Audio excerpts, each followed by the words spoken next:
Hello everyone. अपन ने last class में photons के बारे में बात की थी। E is equal to h mu. मैंने आपको एक फॉर्मूला डिराइव कराया था दैट E टोटल एनर्जी जो होती है किसी बॉडी की वो किसके इक्वल होती है, एच म्यू के। जिसमें मैंने आपको ये चीज और बताई थी कि म्यू म्यू क्या होता है, C बाय लैम्डा। तो आज अपन जो न्यूमेरिकल करने वाले हैं वो इन्हीं पे बेस्ड हैं। ठीक है, तो अपन स्टार्ट करते हैं आज की क्लास न्यूमेरिकल की।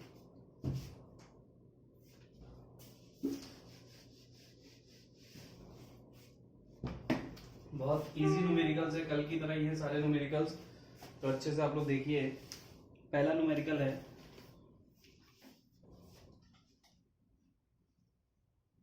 Calculate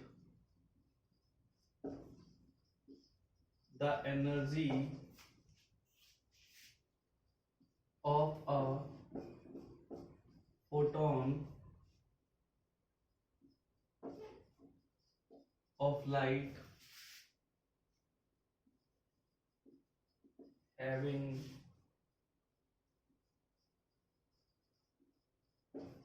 frequency of 3.0 into 10 to the power 15 second inverse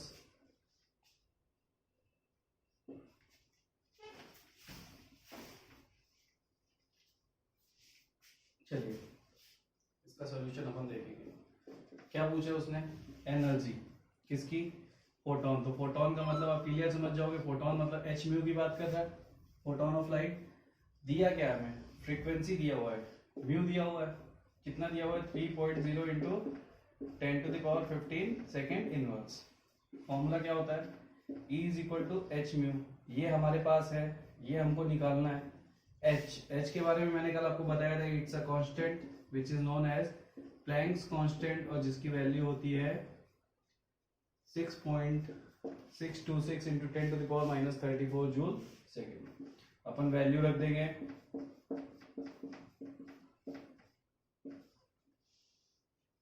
into 3.0 into 10 to the power 15 second inverse. Second से सेकेंड कट गया, इसका मल्टीप्लाई आप करोगे आपको यूनिट मिल जाएगी जूल में।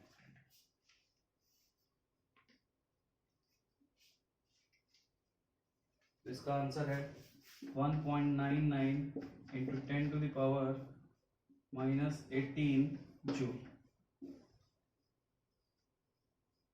बेस सेम है, 10 की पावर माइनस 34, 10 की पावर 15, दोनों के बेस सेम है, 10 10 है, तो पावर्स का एडिशन हो जाएगा, भी आपका आंसर आ जाएगा।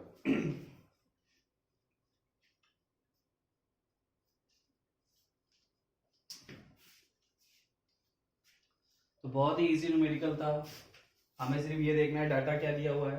फॉर्मूला हमारे दिमाग में रहेगा E is equal to h mu, नहीं तो E is equal to H C by lambda. चलते हैं दूसरे क्वेश्चन की तरफ।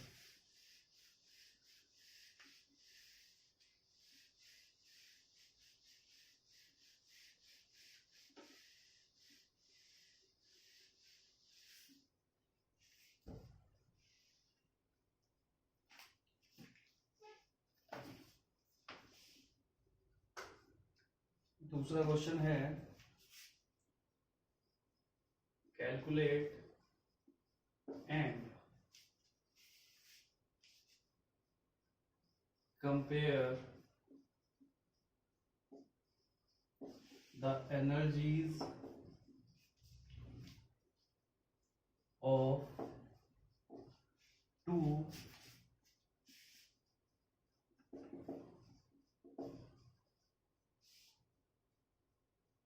radiations, one with a wavelength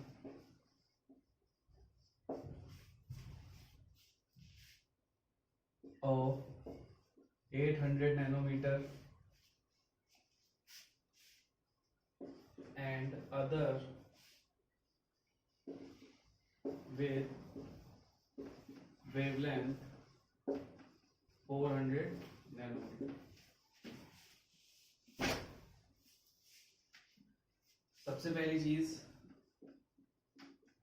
बात हो एनर्जी की, तो एनर्जी के लिए अपन दो ही फॉर्मूले यूज कर रहे हैं। तो जैसे आपने दो क्वेश्चंस देखे, पहले क्वेश्चन में फ्रीक्वेंसी गिवन थी, एनर्जी पूछा था, इसका मतलब फ्रीक्वेंसी से रिलेट करता है ये वाला फॉर्मूला। इस क्वेश्चन में आपको वेवलेंथ गिवन है, तो वेवलेंथ से रिलेट नीचे वाला करता है कि ऊपर वाला? नीचे वाला फॉर्मूला। तो इसका मतलब इस क्वेश्चन में अपन को जो फॉर्मूला रिक्वायर्ड है वो ये वाला फॉर्मूला है, E is equal to H C by lambda. Mu ही तो होता है सी बाय लैम्डा, तो इस म्यू की जगह पे अपन ने सी बाय लैम्डा रखा, तो नीचे वाला फॉर्मूला डेवलप हुआ।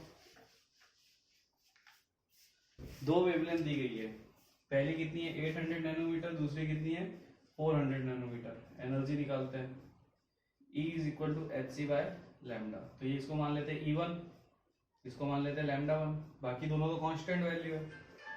तो E1 यहाँ वैल्यू रखोगे आप 6.626 into 10 to the power minus 34 joule second into metre पर सेकेंड अपॉन, इसको अगर आप कन्वर्ट करोगे तो कितना हो जाएगा 800 into 10 to the power minus 9 metre. यहाँ से देखिए सेकेंड से सेकेंड कट जाएगा, मीटर से मीटर कट जाएगा, इसको और सॉल्व करेंगे तो ये हो जाएगा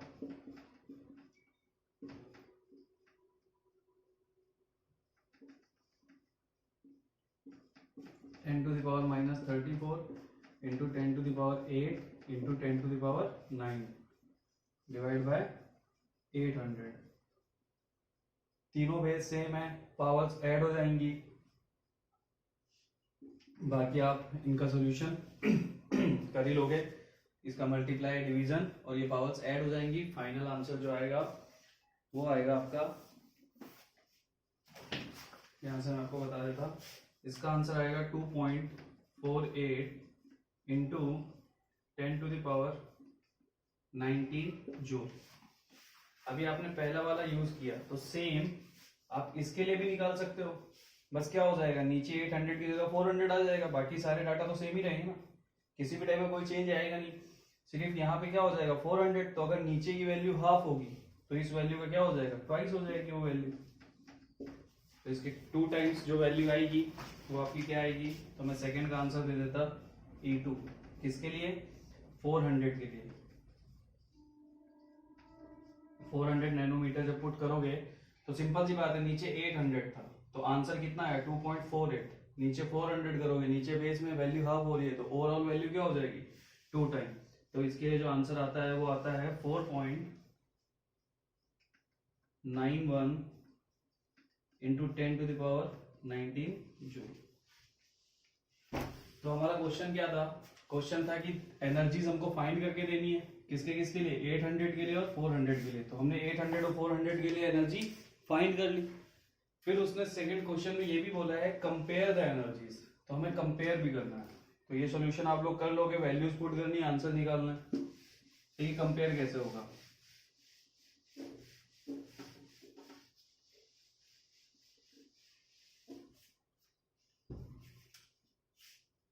E1 is equal to h, यानी E1 is equal to H C by lambda 1, E2 is equal to क्या हो जाएगा एच सी बाय लैम्डा 2।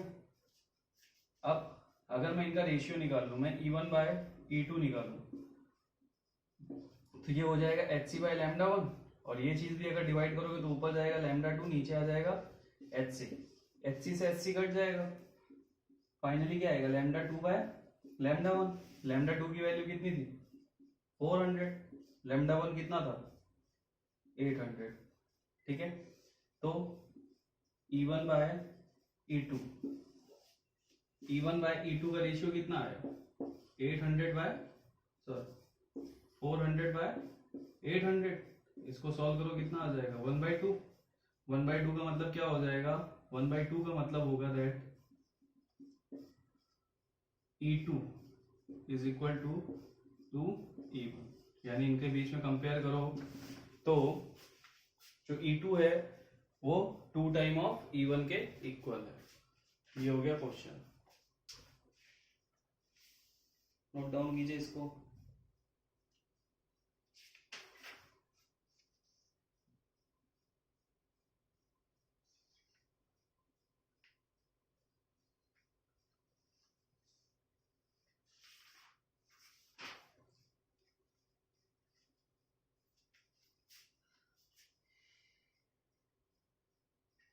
चलिए थर्ड क्वेश्चन की तरफ चलते हैं।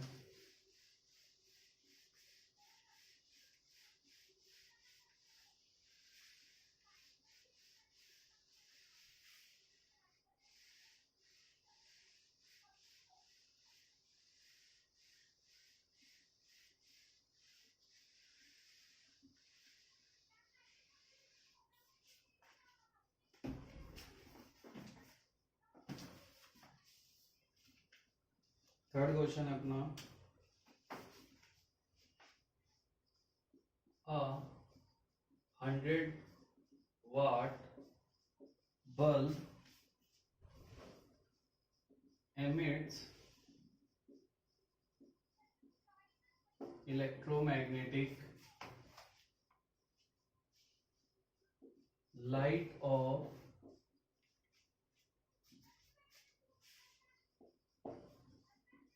wavelength 400 nanometer. Calculate the number of photons emitted per second by the bulb. ये भी एक अच्छा क्वेश्चन है। क्वेश्चन क्या बोल रहा है, 100 वाट का बल्ब है, ठीक है, वो इलेक्ट्रोमैग्नेटिक लाइट एमिट कर रहा है जिसकी वेवलेंथ 400 नैनोमीटर। तो ये जो 100 वाट का बल्ब है और ये जो वेवलेंथ दी है वो तो एक फोटोन की दी गई है। तो हमको उसने पूछा टोटल नंबर ऑफ फोटोन